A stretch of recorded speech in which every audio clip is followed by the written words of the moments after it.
You might have seen this viral headline. It said that teens are developing horns as a result of their phones.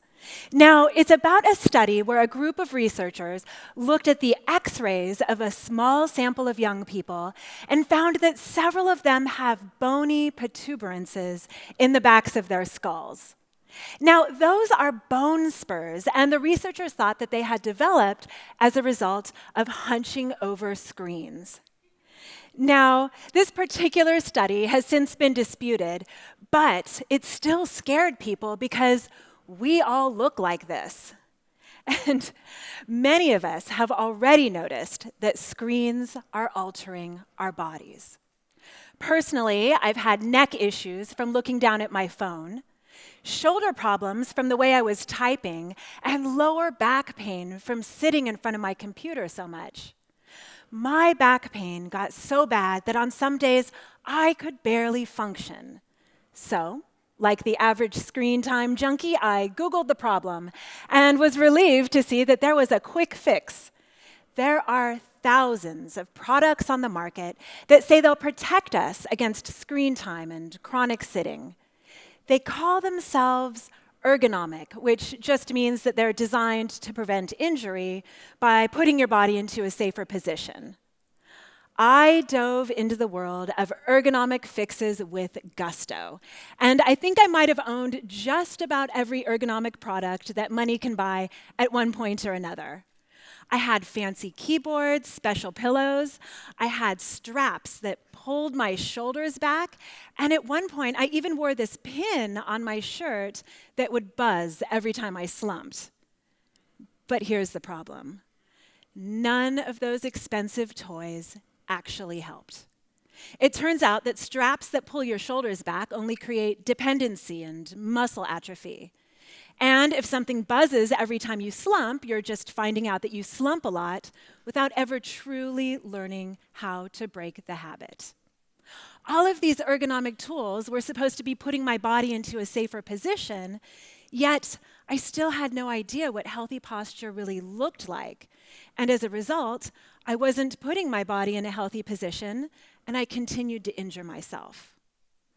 Then I came across a startling fact. The World Health Organization says that people who live in pockets of the world that are virtually untouched by technology experience lower rates of back pain than people in the West.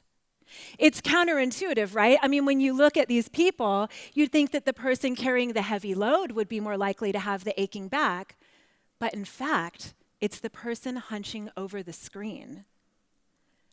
This woman in India doesn't have a fancy ergonomic chair, yet her posture is better than most office workers. And this is not an ergonomic setup, but this woman in Indonesia is sitting up straight, and it looks effortless. So, how come we have so much trouble with our posture? Well, let's start by looking at the effect that your phone is having on your neck. Consider this. The average human head weighs about 12 pounds, but for every inch that your head creeps forward, it puts an additional 12 pounds of pressure on your spine. So if you're holding your head just 3 inches forward, your neck feels like it's holding up 42 pounds. No wonder our necks hurt after doing this all day. But once you're aware of the problem, it's easy enough to address. Instead of craning your head down toward your phone, just lift your phone up a little higher. And when you're looking down, you can think about dropping your chin and lowering your eyes instead of rounding your spine. Now, a lot of us spend so much time with our heads forward that our bodies get stuck in that position and we don't even realize it. So here's a quick way to tell if you're in a forward head position. First, reach back and feel the base of your skull. Is there a sharp kink where your head meets your neck? If so, your head might be forward. It's reversible, but keep in mind there isn't any ergonomic furniture that's going to address this problem for you. So, for example, if you have a standing desk, but you're still craning your head forward, it's not addressing the problem. But here's something that will. Give yourself a double chin for a few minutes every day. I know it looks ridiculous, but this chin tuck exercise will strengthen the muscles that will encourage your head to naturally migrate back over time. And remember, the most important thing is that you're aware of what your body's doing. You can see that this young woman changed her posture for the better as soon as she was aware that she was hunching forward. And in the first picture, her chair is too far away from her keyboard, so she's collapsing through her chest and hunching her shoulders when she reaches forward to type. This is actually a difficult habit to break, mostly because we don't know what we're supposed to be doing instead. Most of us think that good posture looks like this, but nobody's going to sit in front of their computer like that. And since healthy posture is about relaxation, that's not going to work. So instead of thinking about puffing out your chest, think about relaxing and letting your shoulders and upper back get wide.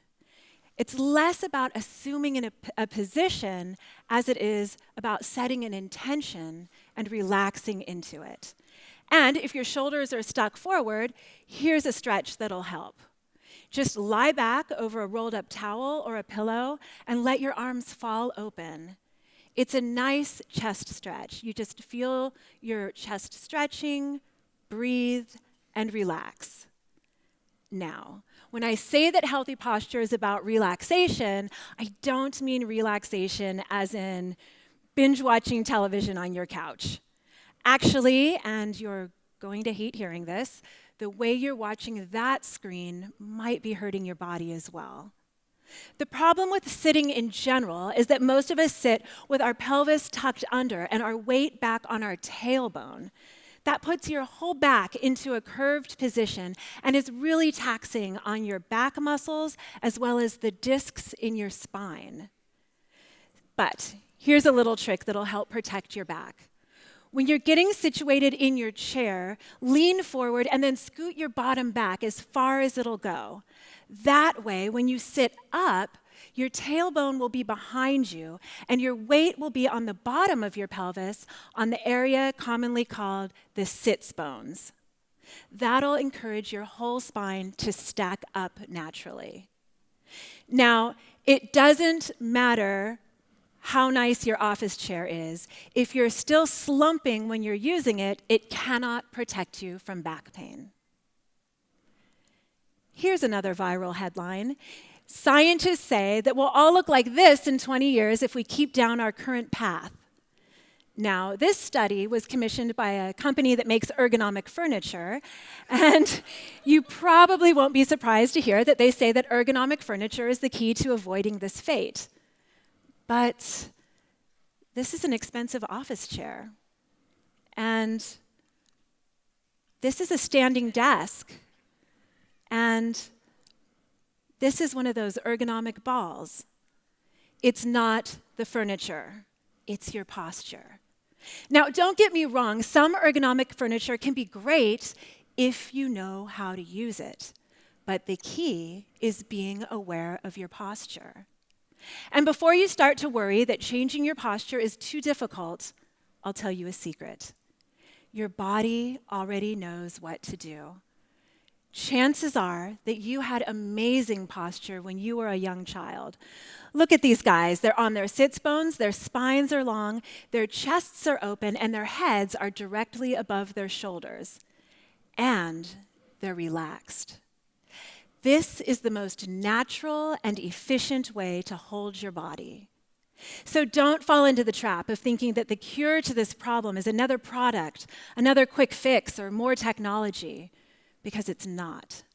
It's actually about tuning in to your awareness of your posture and the inner wisdom that already lives within your body. Thank you.